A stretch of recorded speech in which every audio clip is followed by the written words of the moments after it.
Hi, my name is Kent Lee and I teach computer science at Luther College. In the last video that I put together, we learned what an object was and how to construct an object and how to call an accessor method on an object and how to call a mutator method on an object.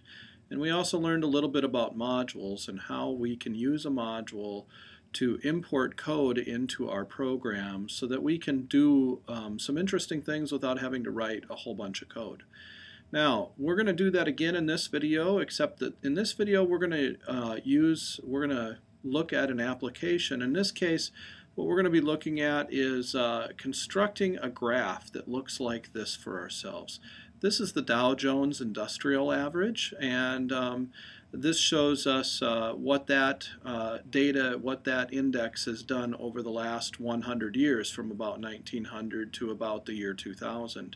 The Dow Jones Industrial Average is based on 30 companies' daily stock market prices, and it's an index, a way of looking at how the economy is doing at a certain point in time, and probably more importantly, how it trends over time. So we're going to look at this Dow Jones Industrial Average, and to do that we're going to have to get some data from the internet, a wonderful place to retrieve data from.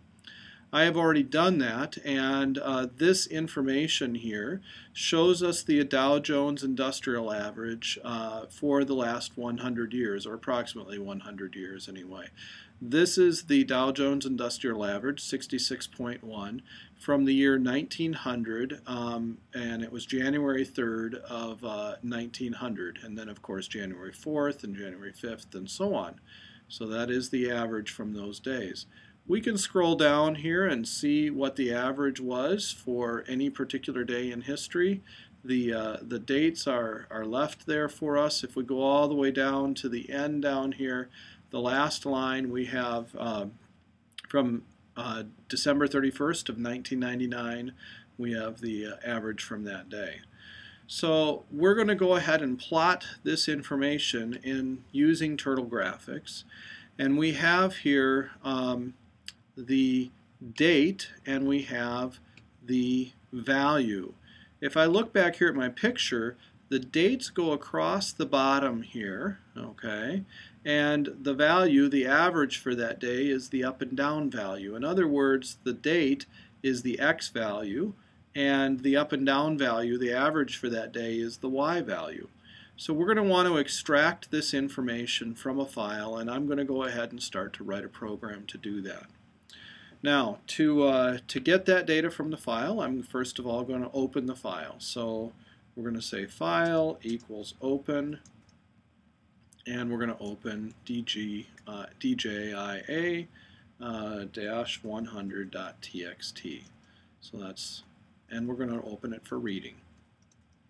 So that's the data for the last 100 years, and then we're going to go through that file for line in file. And we could go ahead and print all those lines if we wanted to, but I don't really need to print them. I know what one of these lines looks like. It looks like any one of these lines.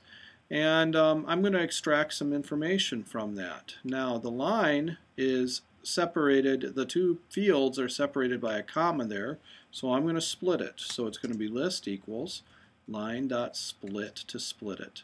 And I'm going to split on a comma there. So the first field is the date, and the second field then is the Dow Jones Industrial Average. And I'm going to further split up that date, but let's get the date first. Let's just call it date, and let's let that be equal to, actually this is the date string, so I'm just going to call it date string, and that's going to be equal to list sub 0.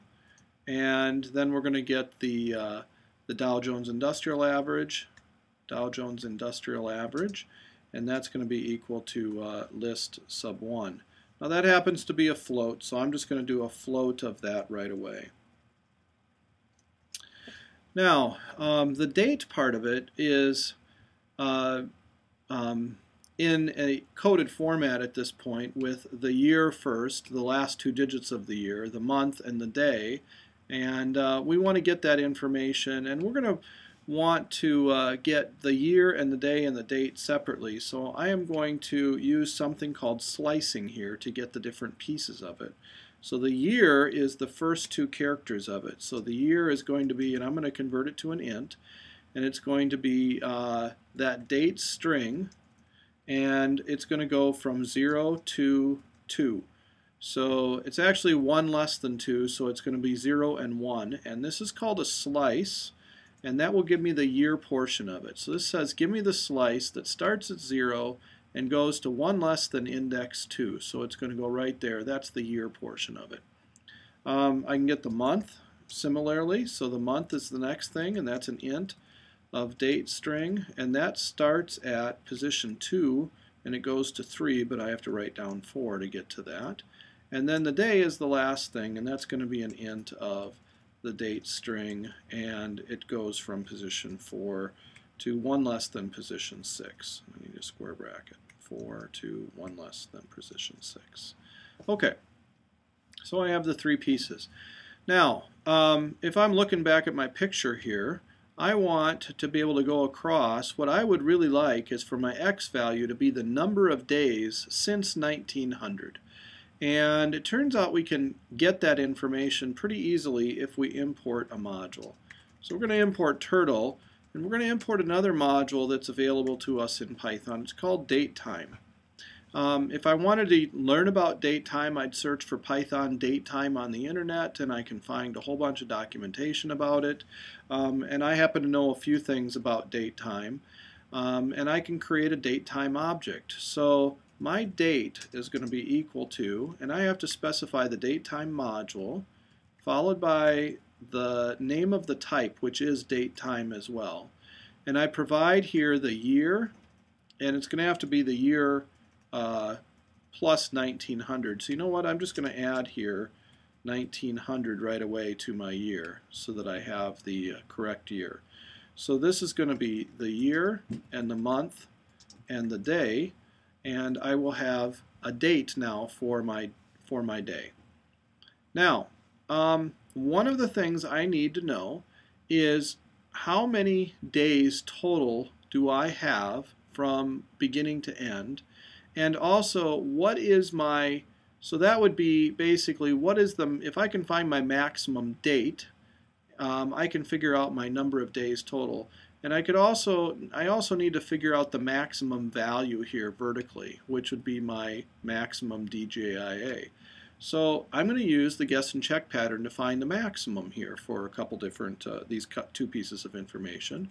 And I'm going to say that max DJIA is equal to 0.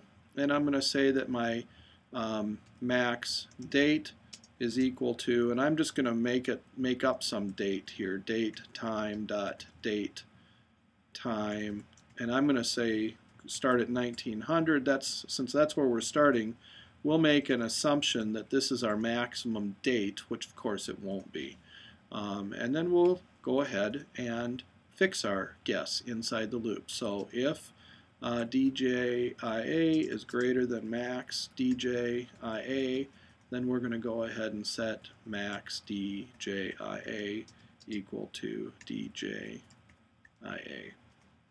We'll do the same thing with the date. So if date, so this is very nice because I can actually use greater than with dates then too, because datetime supports that. So if date is greater than max date, then I'm going to set max date equal to date. Okay, so now I have my maximums, my two maximums here for the two dates. And actually I'm going to also keep track of my max date. I'm going to say that the start date is equal to the max date in this case. Actually, it probably makes more sense to say that this is the start date, and I will say that max date equals the start date to begin with. Okay, so now after I'm done with this, I will know what the maximum DJIA is and what the maximum date is.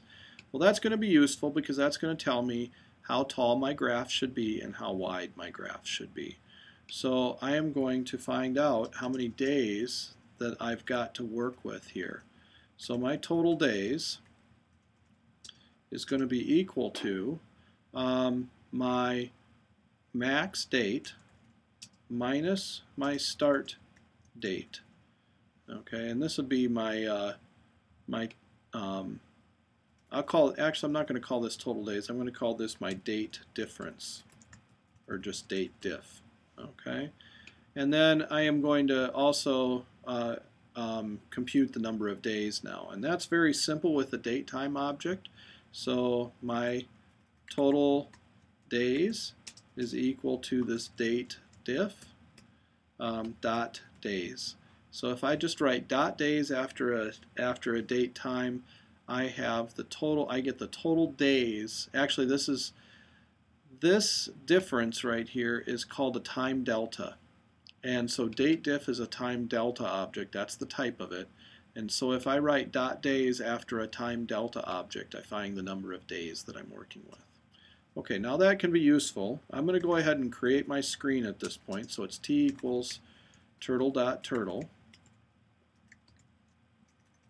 with a capital T. And I'm going to go ahead and create my screen. Screen equals t.getScreen. Seen that we need that already. And I am going to be able to change now my coordinates so that I have my coordinates are going to actually start here at 1900 and go all the way out here to the number of days out here to 2000. So that's my x coordinates, and my y coordinates, again, my max djia is going to tell me that. So I can change my coordinates by doing screen.set world coordinates.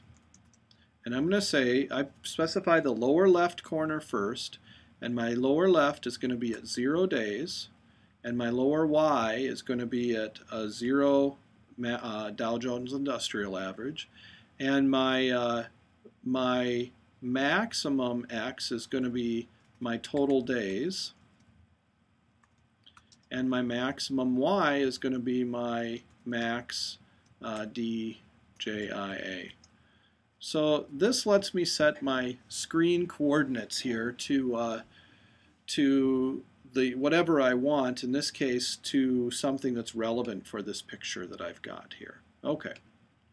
So now I want to go ahead and start graphing this information on the screen, and to do that I'm going to go ahead and move my turtle to the beginning position. So t.goto, and I'm just going to tell it to go to 0, 0 just to make sure that I'm there and ready to go. And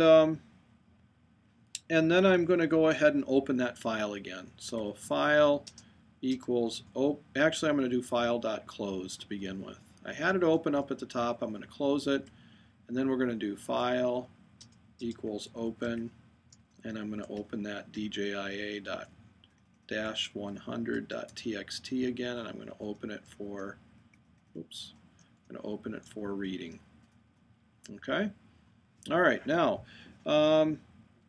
to begin here, I'm going to go ahead, it's going to go rather slow to begin with, but I'm going to show you how it works here. I'm going to do for line and file again, and I need to do the same kind of thing that I did up above here. I don't need to find the maximum anymore, but I do need all of this code. I'm just going to go ahead and copy that and paste it right down here so that I've got it a second time. And now I have my Dow Jones Industrial Average, and I've got my date with my days there. And actually, I want to compute a date diff. So I'm going to go ahead and compute a date diff here, which is going to be equal to the date that I have, that current date, minus the start date that I started with, which was 1900. And then I'll have the total days that I need. So I can tell the turtle to go to the date diff.days, this is the number of days since 1900, and the Dow Jones Industrial Average for that day. And when the turtle goes to that spot on the screen, it's going to start to draw the line that I'm going to see on the screen. So we're going to see this line being drawn as it goes along here, although it's not going to look quite like that at first, but nevertheless. And then before we close, let's do a screen.exit on click so that we keep the window open here. So we'll give this a try. Hopefully it'll run. It may not the first time. That's all right. We'll figure out what the error is if there is one. And it is drawing, but right now that mouse is creeping along so slowly. I do not want to sit here and wait for that thing to finish. It's just going way too slow. And that's because we're graphing a lot of data. So we don't want to sit there and wait. So I'm going to show you, and by the way, if you close a window that's in the process of drawing, you may get something like this popping up. That's okay. Just say close it because it's part of Turtle Graphics. There's nothing wrong. It's just because we closed the window while it was drawing. I'm going to speed this up considerably. And the way to speed it up is we say t.tracer, actually screen.tracer, and we can specify some number of updates that we don't want to look at. So we're going to say screen.tracer 100, and then after this thing is done drawing, right before we go to screen.exit on click, we're going to say screen.update. So we can kind of watch it draw here, but we're not going to see every little bit drawn. It's going to go much faster. You'll see here in just a moment. So there it's going along much faster than it was. And we are graphing the Dow Jones Industrial Average as we go across the screen. And as we get into the last few years here, it grows phenomenally. This certainly does not look exactly like what we were looking for. If I go back and look at this picture again, I am going to notice here that it says log right here in the title. And the reason, or what they have done here, you can kind of see along the y-axis, it goes from 10 to 100 to 1,000 to 10,000. That is to flatten out the curve so that it doesn't look like what we've got here. This is way too steep for us to see much of anything interesting. We're looking at the actual data here, but this is the log of the data over here. So we're going to change our program now to do the log. And the log, it turns out, is provided for us as well in another module called math. So we're going to import math. And instead of just doing the Dow Jones Industrial Average here, we're going to do math.log base 10 of that float right there. And then we're going to do the same thing down here when we find it again. Right here, we're going to do math.log base 10 of that float. So this will be the log of the data now instead of the actual values, and it'll flatten it out considerably. So here we go, and it's certainly looking much nicer at this point. This looks a whole lot better than what we had before.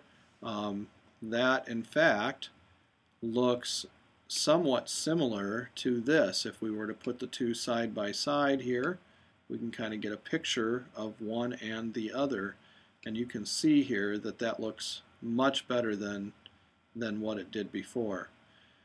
Okay, so we've got the two to work with here, and now we're going to make it look just a little prettier. I went to some work and found out what the color of this was, and I like that color there, so I'm going to go ahead and use that color in my picture. To do that, I am going to, before I start drawing, I am going to tell my turtle what color I want it to use. So that is t.color to tell the turtle what color I want. And that color is not one that I can just have a name for in Turtle Graphics, but it turns out I can use any color I want.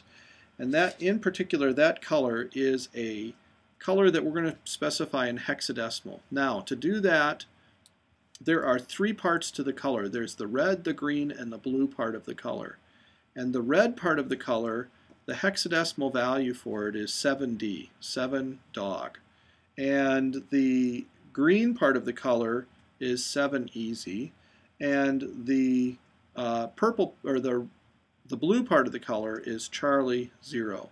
So we can actually specify a color like this to Turtle Graphics, and it will use that color, which is the color purple in this case.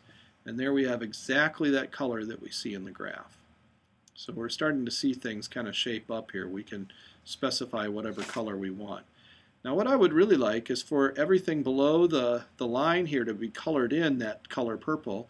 Turns out I can do that too by filling. So I'm going to finish by drawing a line from there down to this corner down here, and then another line all the way back here, and I'm going to fill that whole region in with purple. Here's how I do it. So I say T dot fill color, and I got this from the appendix in the book. It tells me there what I can do with a turtle, and I can set its fill color. 7 dog, 7 easy, Charlie 0. Okay, and then I am going to tell it to begin filling. Begin fill. So I tell it to begin fill, then I have the loop here that does all the drawing, and after the drawing is done, I'm going to finish out my box. I'm going to make this an enclosed region. So I'm going to say t.goTo at the end of all of this, and I'm going to tell it to go to, from there, I'm going to tell it to go to my beginning of my, let's see, the lower right corner, which would be the total days, and 0. So I'm going to say the days are going across, so that's total days, 0 is where I'm going to go. And then I'm going to tell it to go back to 0, 0. And then I'm going to tell it to end fill, and it will fill in that whole region. Let's watch it go, and we'll see. So here we go. We're drawing the line along there. And then we're going to go straight down and straight over, and it did that very quick, and it filled it all in, and there is my graph, which looks surprisingly similar to what we have here on the web. You can see the same peaks and valleys and a lot of the same information right up to the year 2000 there. So there is my graph of the Dow Jones Industrial Average. So we've learned a little bit in this session. We've learned a little bit about importing modules. We imported 3 modules here: Turtle, Date, Time, and Math. Typically you're going to find a module that's going to do something like what you want if you look hard enough. In this particular instance, we use the Date module to compute date-time objects, or to construct date-time objects. Here I'm constructing a date-time object right there and setting date equal to it. And then we actually built a time delta object by subtracting 2 time date objects. And then we constructed a turtle object here as well, and we called lots of both mutator and accessor methods on our code here to go ahead and draw our picture. So that's it for this time.